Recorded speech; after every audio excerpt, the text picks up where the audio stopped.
Hello, my name is Albert and I'll be showing you how to replace the key fob batteries in the older style key fob and the newer style key fob.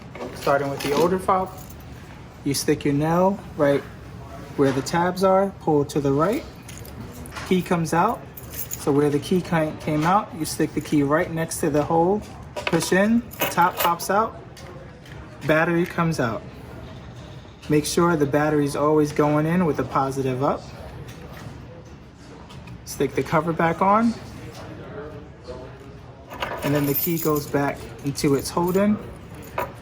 That's how you change the older style battery. Newer style battery, turn the key over, press your nail, and that button, silver button in the back.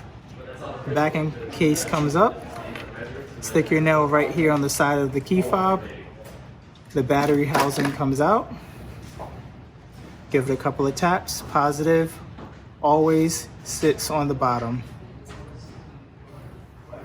Then turn the casing over, stick it in, slide it in, and then put the key fob covering back on, and that's how you replace the batteries on the old key fob and the new key fob.